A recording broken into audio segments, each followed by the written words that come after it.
Hey guys, and welcome to season 3 of Rant Rave with Don Michaels.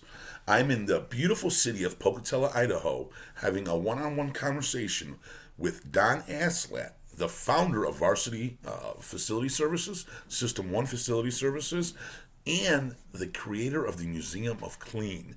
It's the only place like it in the entire world. So it was quite an honor that we had the opportunity to go out there and visit and speak with Don Aslett. Don has written more than 40 books.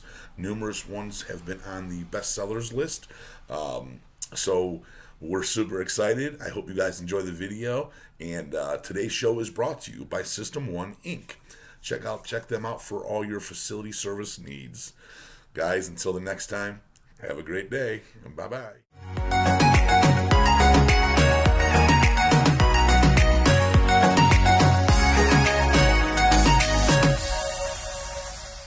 Hello, world. Welcome again to another episode of Rant Rave with Don Michaels. Today's honorary guest is none other than Don Aslett, the creator of the Museum of Clean. I'm here in the beautiful city of Pocatello, Idaho, and I am so excited. Don, thanks for being a guest on this show, sir. Good to be here. And thanks for inviting us to your museum. It is absolutely gorgeous and fascinating. Well, it's off the wall. People expect something to be non-negative. Clean generally has a negative connotation. They call me the urinal colonel, call my wife the train queen, and then we punish their kids. They don't snot behavior, clean your room. So, put a positive spin on clean is what we did, Don. We did it well with this museum. We've done well. When you do it in your business, you do it in System 1, we do it in all the places, we do it, put humor in everything, we make it a positive.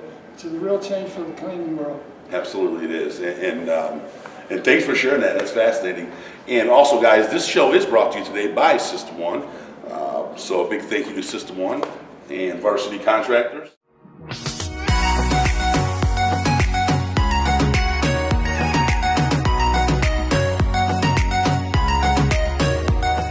So Don, before I get into like the whole interview process here, I always like to ask people to tell us who they are. Like, what inspires you? How did you get into the cleaning business? How did you come up with this idea of the Museum of Clean? I mean, what makes you tick? Well, I was raised on a farm, and I found out when the corrals were cleaned, or when anything was clean, it would work better. So when I went to college at Idaho State University, I put an ad in the paper. Don Aslett, professional cleaner. I'd never even made my bed before. I started doing it. The first job I got, a lady said, "Do you clean carpets, Mr. Aslett?" I go, "Yes, I do." I had never cleaned a carpet in my life, and I cleaned that carpet, and it shrunk, turned into a throw rug. Unbelievable. One time I suffocated a bird with my ammonia fumes. I had a lot of failures, but hard one student, 2 students, 10 students. And we're students in college all the time. We went all the way through college, cleaning toilets, cleaning houses, and cleaning buildings. We had 6 kids in that 7 years also, both got their degrees. So when I got out of school, I said, I'm going to stay in the business permanently. And I love being a professional cleaner, so I did. Named my company Varsity Contractors. Later, as we got bigger, we had a minority company, a big company spin-off called System 1. And we became very big. We became the best in the United States. We weren't the biggest, but we were the funniest, and the most lively, and the most dedicated, and everything else. So we took the clean business and made it a get to and not a have to. Okay, so with all that said, that's a lot said, and thank you very much for that. It gives me a lot to work off of here. But so at what age or what year did you actually start Varsity Contractors? 1958. 1958. Okay. When I was a freshman in college. So first started cleaning garbage and then washing walls. The big thing there started struggling for it. Then we started working for what we call Century Link Bell System. We started cleaning for them. We got a national hookup and became very famous in that one account. Big time for us. So you got your break somewhere in the early 60s with a big contract? Out of Pocatello, Idaho, believe it or not, Don. That's what's original. We grew in this little town of Pocatello.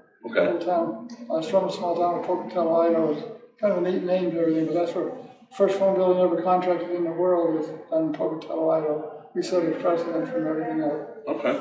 I'll tell you what Pocatello is. I've never been here before, but this is absolutely a beautiful town. I absolutely love it. And I think I'll be back sometime in the near future. That was the headquarters of our business, and I bought a city block, and we had the business with ours. I'll tell you one thing, Don, I learned Varsity is a good name, but in the yellow pages, it's at the end of the alphabet. So you ought to be Acme or ABC company or everything. Varsity was always a V at the end of it. I should have named it different. People remember varsity because we were students. That's why we were there. So when you started this company out, you were by yourself or a couple friends, what have you? My wife kept all the books and everything else. So it was your wife and I, and you guys put yourself through college, through the cleaning business? Then we got about 10, then about 20, then about 30. One time, I think when we finally finished the business, we had 9,000 employees altogether. 9,000 employees, wow. We were in every state almost. How long did it take you to get to that point, Mr. Aslett? About 50 years, 55 50 years? Okay. That's great. Slow, but sure. Now, anytime I go out and I meet anybody and do an interview, I also do a little research on them so I understand and know who I'm talking with. I understand you played baseball in college as well? Yeah, I loved baseball when I was a little kid and played in high school. I played in college. I thought I was good, but I wasn't that good. I worked out with the St. Louis Cardinal farm team and everything, but I was only 170 pounds, and of course these guys from the south that played ball year round. In Idaho, we played ball 1 month a year about. I wasn't that good, but I finally gave that up. I had 4 kids, and I had the big business and had the family and everything. I'd given them my dream to be a baseball player. I gave up. Decided just to be a good urinal colonel. Just to be the good urinal colonel, I like that. So, okay, and then some other credits you have. Your name is, I believe you've written 42 books, is that correct? I'm the biggest bookseller in Idaho. I've written 42 books. I've had a lot of bestsellers. Sold 3 million books, which is pretty phenomenal. System One's another company that you were co-founder with, is that correct? Yes. When did you start that? Is that also a cleaning business? About 19, it's a cleaning business. About 1993, we started System One company. Okay. I did a lot of speaking and everything, plus the minority contracts we separated, had a little different rules with that. So we separated the companies. So System One is technically a minority-owned company, is that correct? That's exactly right. Okay. Varsity contractors. Very successful.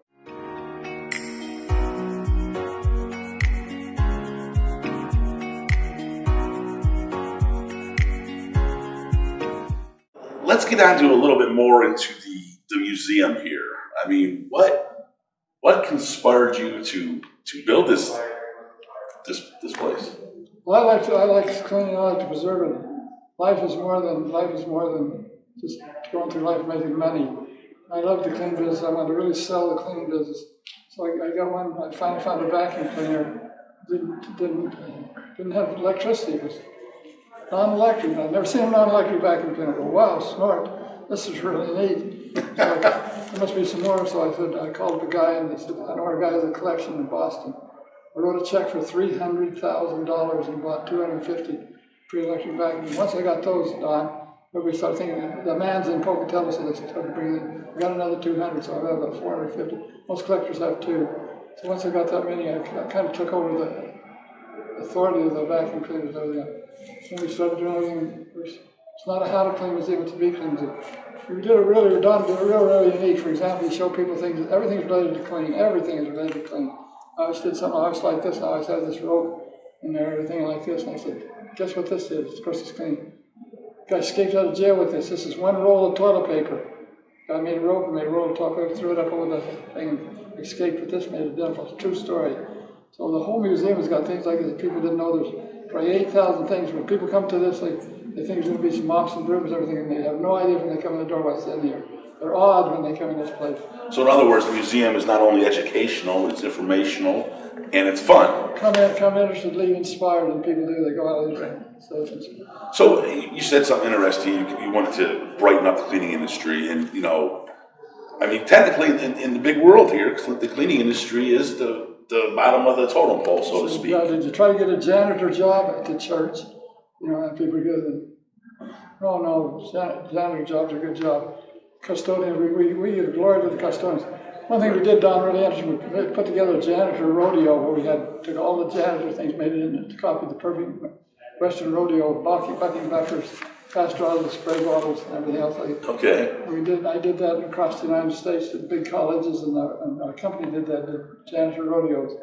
And they just said, look at that clean. People loved it. I know I had a kid, his dad was a lawyer, and his other dad was a janitor. Why couldn't my dad be a janitor like your daddy? My dad's just a lawyer. So that's great. One of my funny stories after I was out of school, I'd served in the legislature, I did a lot of things. I was cleaning the bank, an interest in the bank one time, buffing the floor, and the lady came in with a kid. The kid was being kind of ornery. Butchers, and she grabbed, I was buffing the floor right there, and she grabbed that kid by the seat, she looked at him like, behave, you little snotter, you're going to end up like him, and pointed over to me, and I'm over there buffing the floor. Behave, you're going to end up a janitor, and so janitor was used as the X job, but we changed it around, we made it funny. Sure. I was #1 on the guest shows 20 years ago. When you do books, they put you on a tour. I was #1 in the United States. I got twice. I could get on any show I wanted and everything. Now that's gone. The shows are gone. So it's pretty hard to sell books these days. Sure.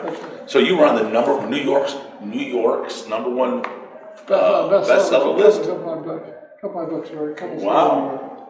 I was ahead of Joy of Sex and 30 Days to a Beautiful Bottom. And the bestseller list, I always took great pride in that. Oh, sure, absolutely. Anybody would take pride in that. Let's talk a little bit more about the cleaning industry. So, I mean, specifically the company you work for, the company you started, Varsity or System 1, do you have to have special education to get into the cleaning business? Do you need a college degree?